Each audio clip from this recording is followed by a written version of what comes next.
Siemanko, z tej strony Piotr z kanału Podróże Wojownika. Fajnie, że oglądasz ten odcinek. Dzisiaj wyjaśnię parę spraw na temat mojej nadchodzącej walki. Jak oglądasz to dokładnie zostaną jeszcze niecałe 2 tygodnie, a w sumie takich 10 dni.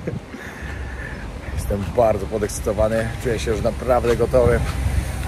No i opowiem w dzisiejszym odcinku, odpowiem na takie pytania, bo na Instagramie ludzie zadawali takie Q&A na temat tego, ile zarobię na walce, dlaczego moja walka jest druga w kolejności, jest darmową walką, dlaczego taki przeciwnik, dlaczego walka nie jest w MMA, ile czasu miałem na przygotowania, dlaczego Hiszpania i tak dalej, i tak dalej.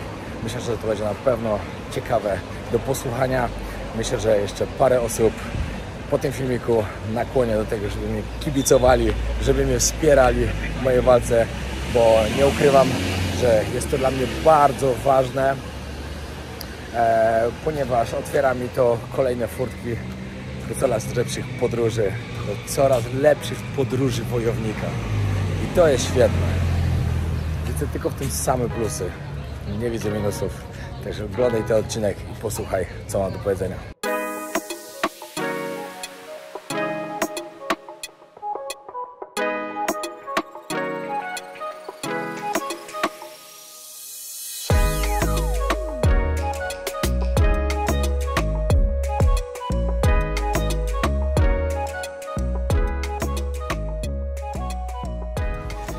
Dobra, zaczniemy od pytanka, dlaczego akurat Wojciech Sobieralski, dlaczego nie dali mi jakiegoś mocniejszego nazwiska, że to nie jest świat Wojtka, że wiecie, on jest wytrzymały, bo jest rekordzistą, ale raczej umiejętnościami się różnimy i tak dalej, i tak dalej. Wiele osób nie wie o tym, że Wojtek miał chyba ze 100 amatorskich walk bokserskich. Ja byłem młodszy, wiadomo, później od tego odszedł, zaczął robić te swoje rekordy. Sam podkreśla to, że on trenuje tylko w sztuki walki wtedy, jak ma jakąś walkę, ale też miał dużo czasu już teraz na przygotowanie, żeby jednak mu te skille trochę wróciły. Także ja nie uważam, że to jest jakiś słaby zawodnik, a myślę, że wytrzymałościowo będzie na pewno mocniejszy ode mnie. Może moje umiejętności będą większe, bo to nie ma co ukrywać, na pewno tak będzie, ale on będzie na pewno bardziej wytrzymałościowy i dodatkowo jego plusem jest zasięg. Wojtek jest wyższy ode mnie o 14 cm, ręce będzie miał dłuższe, także wiecie, plan swój muszę na niego mieć. A dlaczego on?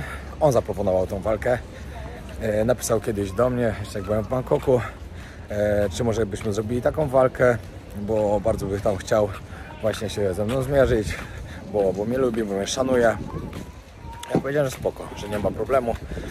No i później tak wyszło, że Cloud zaproponował nam taką walkę.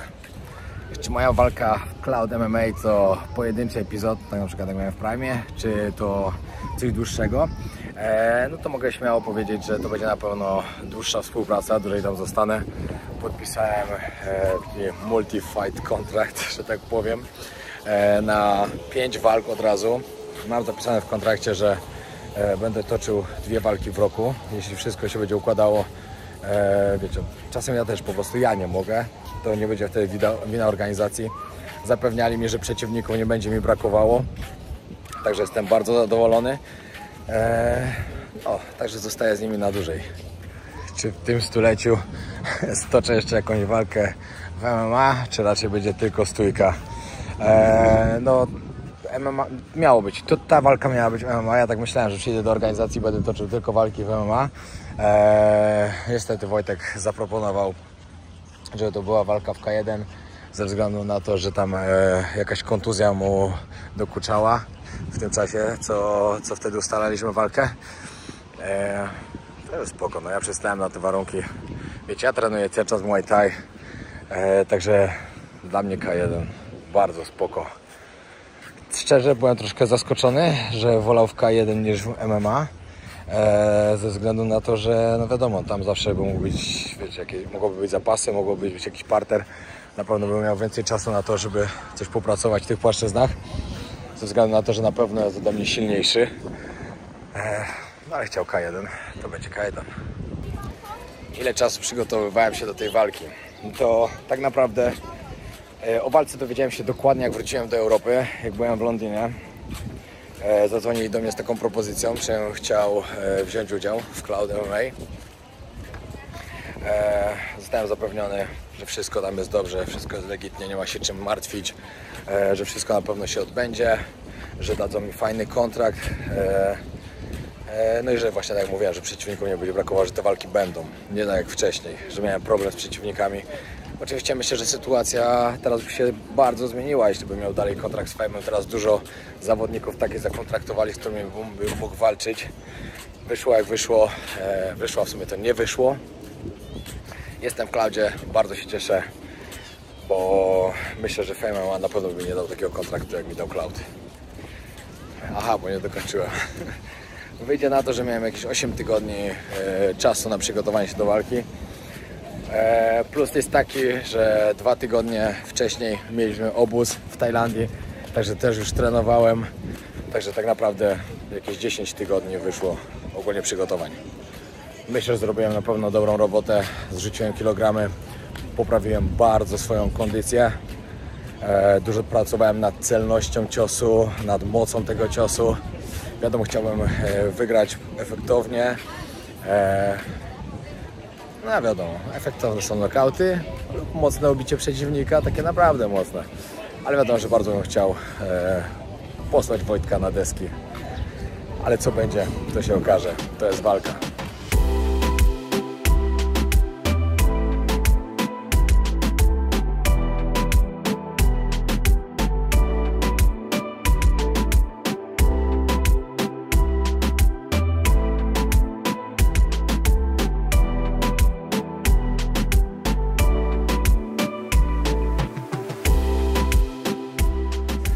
Teraz do kawki kolejne pytanko. Pytanie było takie, dlaczego moja walka jest druga w kolejności? Szczerze, ja byłem bardzo przeciwny temu, bo uważam, że to jest trochę nie w porządku, że jestem drugi w kolejności. Ale są tego też duże plusy, ze względu na to, że ta walka jest na otwartej karcie. I każdy z Was, który będzie chciał zobaczyć moją walkę, będzie chciał mnie dopingować, będzie mógł sobie ją zobaczyć za darmo, całkowicie za darmo. Wchodzicie wtedy sobie na YouTube, Cloud MMA i oglądacie moją walkę za darmo. Także się cieszę z tego względu, że moi kibice będą mogli to oglądać, będą mnie mogli dopingować. Dodatkowo oczywiście film z walki ja też będę robił, będzie kamerzysta z mną, będzie robił fajny, profesjonalny film, tak jak miałem po ostatniej walce. Dodatkowo plusem jest to, że dużo osób zobaczy tą walkę, będę miał bardzo dobre zasięgi i powiedzieli mi, że oni chcą tą walkę tam wsadzić, bo chcą, żeby była jakaś bardzo fajna walka właśnie w otwartej karcie, żeby ludzie byli zainteresowani galą, żeby, wiecie, żeby im się to podobało. No co jest dla mnie plusem, no nie ma co ukrywać. No minusem może jest to, że moje ambicje sportowe chciałyby, żebym był wyżej w tej karcie, bo jednak, no wiecie, darmowa walka to dla mnie trochę słabo, ale staram się widzieć plusy tego wszystkiego. No i dodatkowo, wiecie, przyjeżdżam na galę, robię walkę i później idę do swoich kibiców i do końca gali już imprezujemy razem. Także to też ma duży plus. No. Ale i tak pay-per-view będzie można kupić z mojego linka, jeśli ktoś będzie zainteresowany kupnem tego, pieniądze będę przekazywał na dzieciaki. Wiecie, mimo tego, że moja walka będzie darmowa, to jest tak, że ludzie i tak będą kupowali pay-per-view, żeby zobaczyć inne walki. Także wtedy polecam, żeście skorzystali z mojego, które już, nie wiem, może już teraz będzie, jak ten film publikuję, może jeszcze nie. No bo pieniądze przekazujemy na fundację Cancer Fighters, czyli dzieciaki, które po prostu są chore na raka, no. I walczą z tą najgorszą chorobą i są wielkimi wojownikami. Kolejne pytanko, jakie dostałem, to jest, czy mam w ogóle trenera, czy trenuję sam cały czas? Jak można trenować bez trenera? Znaczy, może są takie osoby, które myślą, że są samoukami i sobie zrobią to najlepiej, ale to jest nieprawda. Trzeba mieć trenera, trzeba mieć kogoś, kto Was mobilizuje do treningów, który stoi nad Wami i powie jeszcze. Wiecie jak to jest, czasem zmęczenie tak sięga z zenitu, że człowiek mówi, kurde, no dobra, no może ostatnią rundę sobie już odpuszczę, a trener jest po to, żeby Wam powiedzieć, nie odpuszczaj i jedziesz dalej, no. Ma Wam pokazać technikę. Musicie mieć sparring partnerów, no bo jak bez tego można coś zrobić? Wiecie, no podchodzić do walki bez sparingów? No jak? Trzeba to robić. Trzeba mocno trenować, trzeba tarczę robić z trenerem, który Wam pokaże techniki, które będziecie po prostu wałkować w kółko, aż Wam będą wychodziły. Wiecie, jak jest taka taka wielka prawda, że lepiej na przykład nauczyć się jednej rzeczy, zrobić ją milion razy, niż uczyć się miliona różnych rzeczy i tak naprawdę nigdy nie będziecie potrafili. Także to o to chodzi w tych tarczach, żeby wałkować cały czas w kółko to samo. I później to wychodzi, później to zostaje. Wiecie, jak wychodzicie do walki, skoczy ciśnienie, że tak powiem, adrenalinka, to większość później rzeczy działa z automatu. Nie to, co sobie pomyślicie, że sobie zrobicie, bo robiliście na treningu. Klapki na oczach i idzie automat, no i tak to wygląda. No. Wiadomo, że z walki na walkę coraz lepiej wszystko działa, coraz bardziej słyszycie trenera i tak dalej. Macie coraz mniej stresu, chociaż jakiś tam zawsze lekki jest, ale jest coraz mniej go, bo wiecie, jak przepracowaliście sobie dobrze temat. No ale tak, mam trenera, mam sparring partnerów. Przyjechałem do Hiszpanii właśnie po to, żeby trenować tutaj z kozakami. Mam trenera, który jest Holendrem, którzy mają holenderski kickboxing, muay thai. Jest naprawdę na bardzo, bardzo wysokim poziomie. Mam swoich sparring partnerów też z Holandii.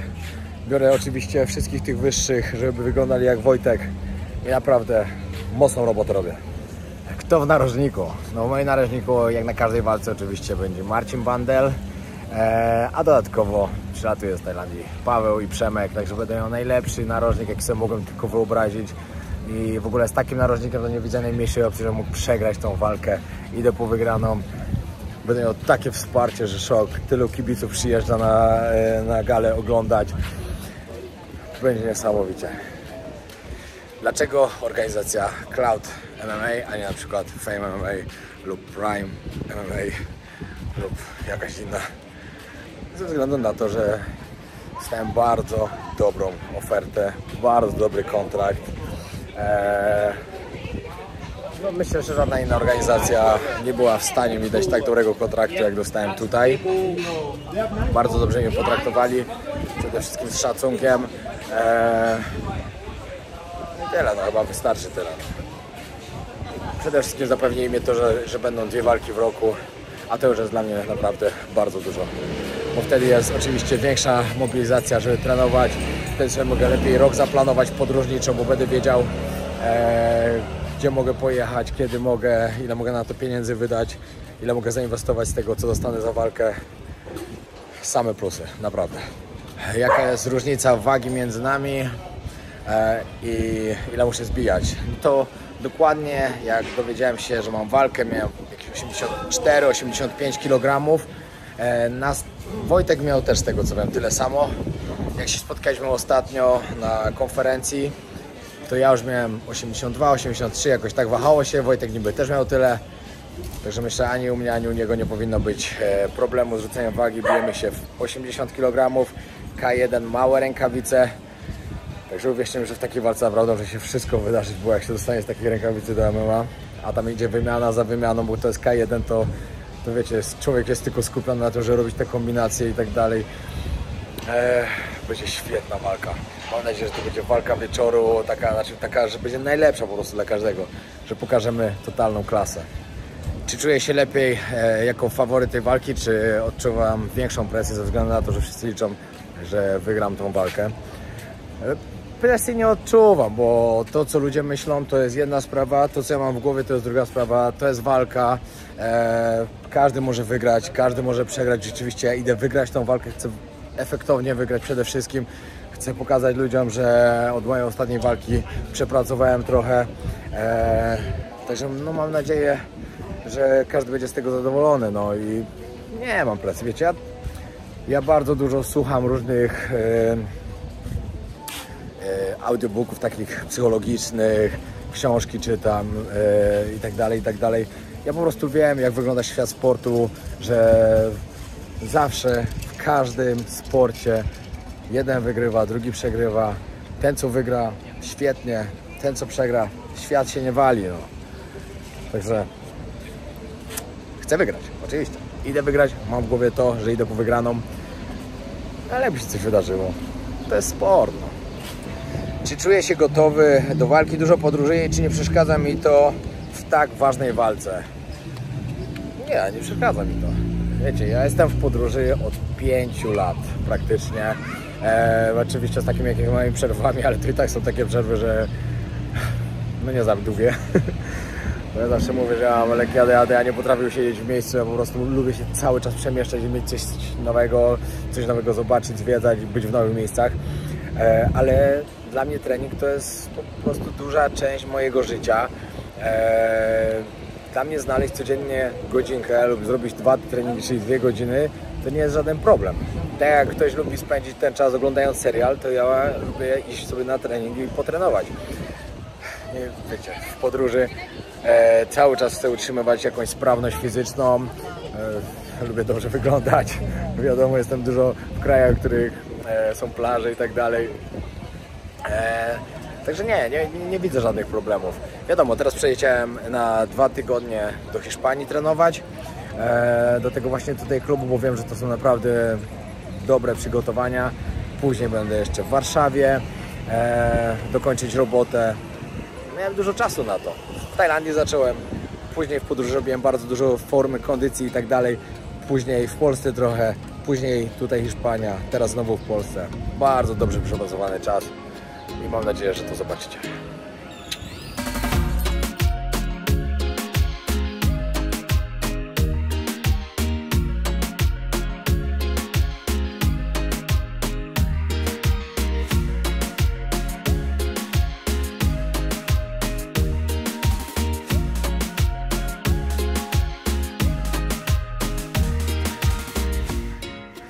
Pytanie, które nurtuje na pewno wiele osób. Ile zarobię za walkę? Ile zarobię za walkę, to wam nie mogę powiedzieć. Mam w kontrakcie zapisane, że nie mogę zdradzać takich tych, to jest bardzo poufne i za to dostanę karę, jakbym gdzieś powiedział. Ale suma za cały kontrakt jest naprawdę dobra. No nie spodziewałem się, że będzie aż tak dobra, także się cieszę z tego. Cieszę się, że mnie doceniają, że od razu mówią, że kontrakty były różne. Niektórzy mieli na przykład na 1 walkę, niektórzy mieli na 2, na 3. Mi od razu dali na 5, bo chcą mnie dłużej trzymać w organizacji, chcą, żebym z nimi był. No i pieniądze są naprawdę dobre. No, także jestem zadowolony i myślę, że tylko tyle wam mogę powiedzieć. Nic więcej nie mogę wspominać. No wiecie, no nie można. To są prawne sprawy. I wtedy nie byłoby, że wiecie, spoko, nie chciałem, powiedziałem przez przypadek. No, także tyle chyba. Czy zrobię jakieś rozdanie dla swoich widzów z YouTube? Dobrze, że padło to pytanie, bo w sumie wcześniej o tym nie myślałem, a teraz stwierdziłem, że to jest jednak fajny pomysł. Myślę, że 3 osoby zgarną bileciki na moją walkę, na mój sektor. Co byście mogli zrobić? O, mam pomysł. Po prostu oczywiście trzeba subskrybować kanał, trzeba zostawić lajka pod filmem, trzeba zostawić komentarz. Jaki byście mogli zostawić komentarz? Dobre pytanie. Musiałoby to być na pewno coś takiego związanego właśnie z walkami albo z moimi podróżami. O, mam pomysł. Dobra, to jest świetny pomysł. W komentarzach wybiorę najbardziej kreatywny taki. Od razu mówię, to nie jest konkurs.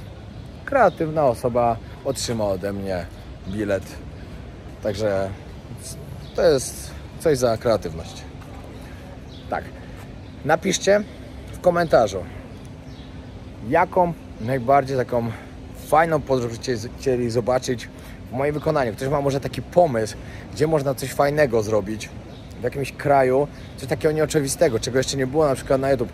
Wiecie, jak na przykład gdzieś jechałem górami na koniach pod Basecamp w Kirgistanie, tam spałem w jurtach, albo jak Faza na przykład jechał tym pociągiem 3-kilometrowym przez Saharę, albo wiecie, trasę motorową jak przez Pakistan, nie? Coś takiego. Ktoś, kto ma jakiś taki fajny pomysł, ale to ma być realny, nie ma być wymyślone z dupy, także sobie wymyślicie coś, a czego się nie da zrobić. To musi być coś, co ja bym mógł wykonać w moich podróżach, mógłbym to zrobić, mógłbym z tego później fajne vlogi nakręcić. Tak, no, myślę, że to jest dobre. No i żeby było sprawiedliwie, po prostu na to będą 2-3 dni, po 2-3 dniach już muszę wydać, bo muszę, wiadomo, te bileciki dać. Także, tak, no to jest dobry pomysł. A co do sektora mojego, jakby ktoś chciał przyjechać na walkę i jeszcze są bilety, bo nie wiem czy jeszcze są, czy nie, jak będę publikował to. Prawdopodobnie będzie to sektor I. Zresztą jak wejdziecie na mojego Instagrama, na którego Was serdecznie zapraszam, macie tutaj na dole, Grzesiu, proszę zostaw. Bo tam macie wszystko na bieżąco, tam możecie zobaczyć. To możecie wejść i zobaczyć właśnie, który jest ten sektor. Zapraszam do dopingowania mnie na żywo w Warszawie na Torwarze 5 sierpnia. Czy jeden melanż przed walką wpłynie na moje przygotowania? Zależy jaki to będzie melanż. Jak oglądacie ten odcinek, to chyba jestem aktualnie po Tomorrowland, w którym byłem w Belgii, ale na którym tak naprawdę nie będę melanżował za bardzo. To, że tam jestem, to jestem, bo to jest festiwal, który kocham, jest dla mnie najlepszym festiwalem na świecie, jak na razie. Może będą jeszcze lepsze jakieś. Ale myślę, że wypicie paru piwek na pewno by nic nie zmieniło. 2 dni wypłaciłbym z siebie i by było dobrze. No, myślę, że to będzie tyle, bo dużo było jeszcze w pytaniach, było po prostu takie, że życzcie mi powodzenia, że trzymacie kciuki i tak dalej. Także dziękuję bardzo za to wsparcie. Bardzo, bardzo doceniam, że jesteście ze mną i że mnie dopingujecie. To było na tyle. Zostawcie subskrypcję. Pozdrawiam serdecznie. Na razie i dzięki za pytanka. Zapraszam na kolejny odcinek. Jeszcze będą prawdopodobnie 2 z Hiszpanii. Może 3, raczej 2. I 5 sierpnia Torwar, Warszawa. Moja walka.